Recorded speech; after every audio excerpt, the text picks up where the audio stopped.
Hey everyone, Georgie here with Ukraine Matters. Finally, Joe Biden realizes the errors of his ways and he allows Ukraine to strike targets inside of Russia. So now Ukraine will be free to choose to strike any military targets, destroying the airplanes and airfields from which the planes that are launching deadly missiles that are killing civilians, Ukrainian children, every day, destroying the infrastructure. Finally, there is going to be a response by Ukraine against these atrocities that the Russian terrorist state commits. This is what I would want to tell you. The reality is not that great. Joe Biden did allow Ukraine to use the ATACMS missiles.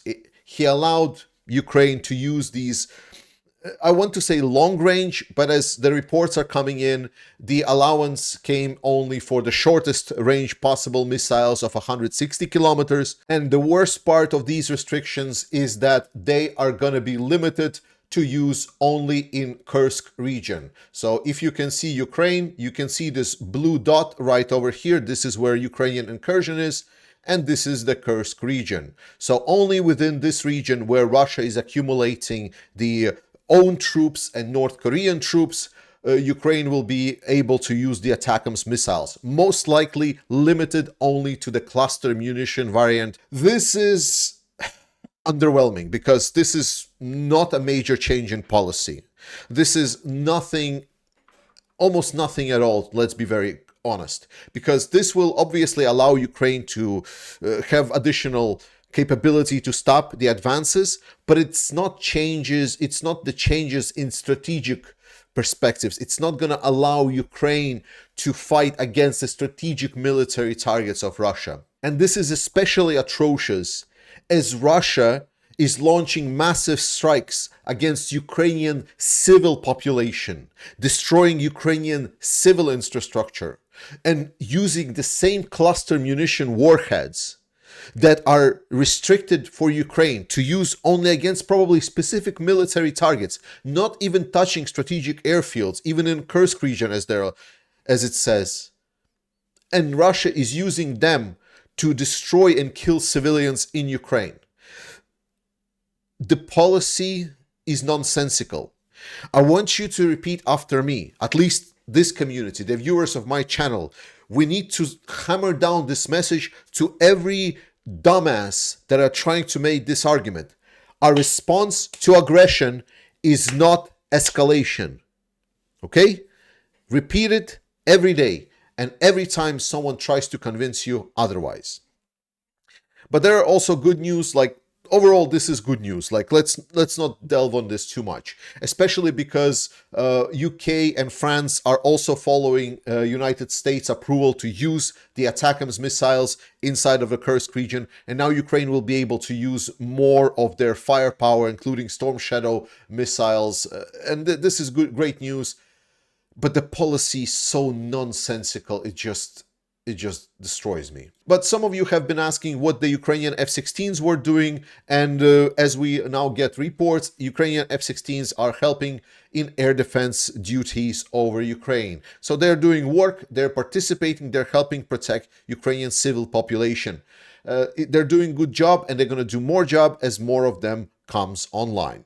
North Korea. I've told you that the 12,000 North Korean troops that will be sent to Russia are not gonna make any difference. Well, now we are hearing that potentially Russian deal with North Korea is actually about 100,000 North Korean troops. 100,000 is already quite a lot. Now, by itself, you might look at the number and say, it was like, well, 100,000 North Koreans, that's just a couple of months of war in Ukraine. And that is true. But we need to understand that Russia has been struggling more and more with recruiting personnel for their war. So now they are trying to get additional units to be resupplied, and they're trying to grow their military so they can sustain this fighting capability for 2025. So even despite the dropping rates of mobilization in Russia because of these 100,000 North Korean troops over the coming year of 2025, that means that Russia will be able to sustain the same tempo of I don't want to say soldiers, let's just say bodies that Russia can field. Therefore, it's going to continue being hard for Ukraine to match it. And Gabrielius Landsbergis reflects quite a lot. Like we've talked in previous videos about what is it there about what Europe should do and how Europe should look. And I'm very happy to hear that Gabrielius Landsbergis is making it very clear that he talks about the European strategy, but I've talked very extensively that European strategy for Russia has been driven by the Biden and Scholz axis, that this strategy has been brutal for Ukraine and absolutely useless. It has not led to any de-escalation. The only thing that is helping Ukraine with de-escalation is destruction of Russian capabilities, is exhaustion of Russian stockpiles. So, for example, deep strikes against Russian munition facilities was effective in preventing more strikes against Ukraine. And shooting down missiles did help protect Ukraine against the Russian strikes, whereas some kind of diplomatic rules set on Ukraine, some kind of a de-escalation policies have achieved literally nothing. They only are presenting Europe as weak to Putin, and Putin is happily taking it and raising the bar more and more. So I'm very happy that it is being said by Gabrielius Landsbergis. It's another show that European Union and Europe in general is going to be looking again at how they're supporting Ukraine, and it seems more and more that the coalition of the willing is how it's going to go. My big hopes are that there's going to be a more decisive chancellor in Germany, and he's going to help solidify this position, maybe join the group of the Baltic and Nordic and Eastern European countries and states, and hopefully France will join as well, and then it's going to be quite a strong coalition to support Ukraine no matter what. There is a good support for Ukraine at all, like even from the Ukrainian, from the diplomacy of Ukraine, even from the diplomacy of EU, we can hear very good statements. We hear statements that the best protection for Ukraine is participation and joining the EU. It's really good. It means that we need to continue supporting Ukrainians to understand what they're fighting for. We need to continuously show that Ukrainians, while some of our leaders and some of our policies that we have been adapting so far has led to immense suffering by the Ukrainian people, we need to explain that in the end, there is going to be this benefit. Like, you cannot just leave them out for dry. And again, this is where I mentioned in my longer stream recently about possible Trump's plan. And I tried to explain that Trump might be very unpleasantly surprised by meeting a more decisive Europe that is reflecting on what kind of actions they have been doing so far and what these actions have achieved, and potentially, hopefully, with a center of political power moving towards northeast, it can really bring a lot of change for what Europe does. And France, the Ukrainian brigade of Anna Kiev is completing their training. It's going to be great. It's a fully trained brigade with fully equipped, with equipment. It's going to come to Ukraine. It's going to be a big boost for people on the front line that are fighting. Here I want to make a comment. Zelensky went on the radio and he talks extensively also about the situation on the front line. And I know a lot of you are following other channels, and people, especially people that are listening to fighters on the front line, are asking why Ukraine is creating new brigades rather than sending in people to the older brigades. And basically, the answer to that is relatively simple. The plan of Ukrainians is to achieve rotation with the older brigades. So what they want to do is they want to create a brigade that can rotate out a full units from the brigade that is now fighting on the front line.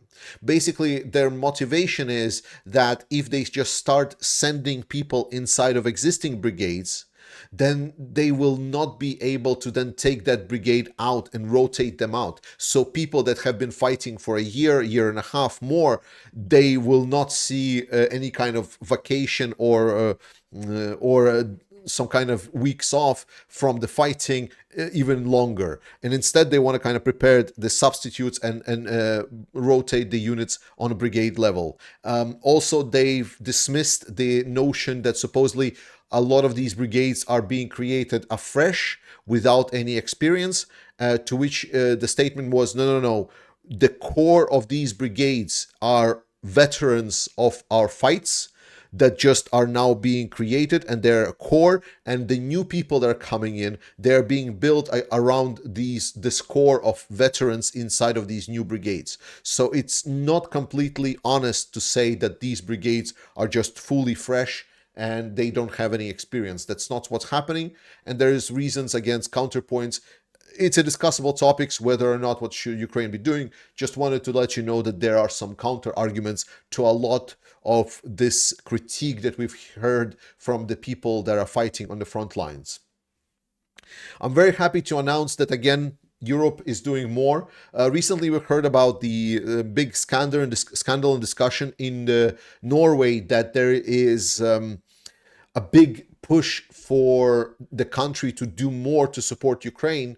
And Norway is now already announced they're going to be participating in a similar way as Denmark is doing by financing production inside of Ukraine. And this is always great news, in my opinion, because production of weapons in Ukraine is cheaper and it's more cost effective. So every euro spent inside of Ukraine to produce weapons is much more efficient than doing it in Europe. I would want us in Europe finally to get build up to produce whatever we can. But if we are looking to how to spend money to invest and we want to get like the best bang for our buck, investing in Ukrainian weapons production is definitely the way to go. But that doesn't mean that we should stop, and it's very clearly understood. Poland, largest chemical concern to start manufacturing explosives. And this is crucial because in a whole world, we've seen a big shortage of powder. Like literally, Ukraine has been receiving actually a lot of shells, but shells for artillery, they consist of two components. The actual shell that has the explosives inside of that shell, and then the propellant charges that are made with this specialized powder that are needed to launch that shell farther away. And it's specifically these propellant charges that we've seen a huge shortage of both in Europe and actually all across the world. That was one of the sanctions actually that was imposed on China to not export components that are necessary to create that powder for Russia. And it's really good that the chemical facilities in Europe are now being probably contracted, that they're investing in building facilities and producing even more of these components. That means that the production of artillery shells in Europe is going to be on the rise. It's great to know, because beforehand we've heard that the companies are not really willing to increase production because there was not sufficient level of investment. The fact that we're seeing like big companies are finally going towards increasing production, that means that the money started flowing in. Zelensky will be presenting Ukrainian resilience plan. It's a plan that is extremely relevant for Ukraine because so far Ukraine has presented the external victory plan. It's a notion of how Ukraine sees the ending for this war, how they see victory, and it's a proposal for the Western allies, so to say, what they could gain if they will support Ukraine. It's presented a number of steps, none of which were really taken seriously by the Western allies, which again, I hope will be looked at and reconsidered, especially now with potentially US drifting further and further away from Europe. But Zelensky didn't stop at that. In recent couple of days, he went directly to the front lines. He met with a lot of soldiers. He awarded them with medals, and he has been like all across the eastern front line.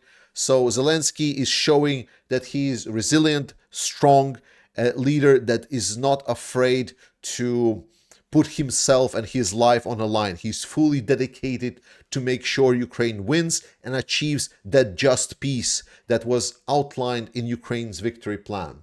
Well, some people don't find it this way. Some people, like this ape turd right over here by the name of Elon Musk. He is mocking Zelensky during Zelensky's interview when Zelensky has stated that Ukraine is a sovereign nation. No one is gonna tell Ukraine what to do and how to do it. And Mr. Musk here obviously takes it as a silly statement because he thinks that obviously he is all powerful and that supposedly he will be and Donald Trump's cabinet will be dictating to Ukraine whatever they want.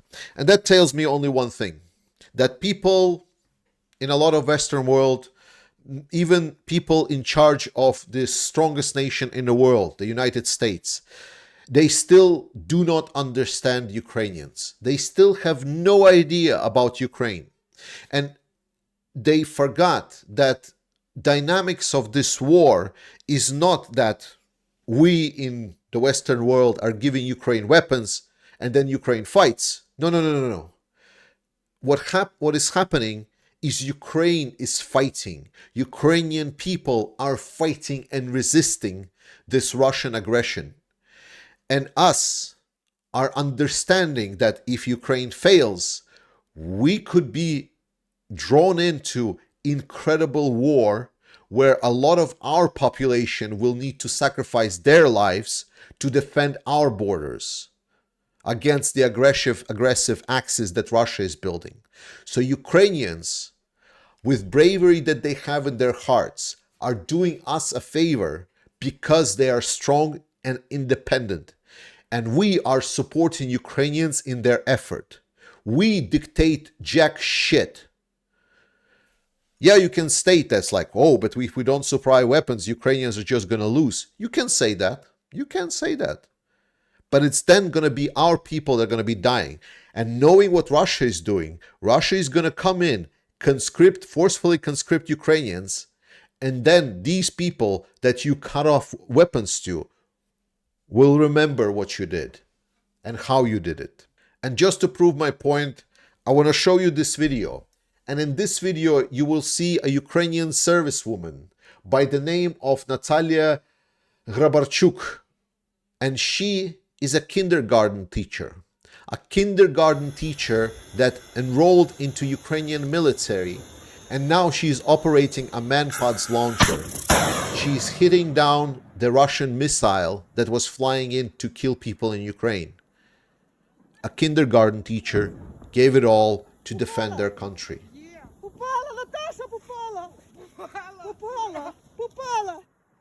That is who Ukrainians are. That is what they are made of. And they are strong.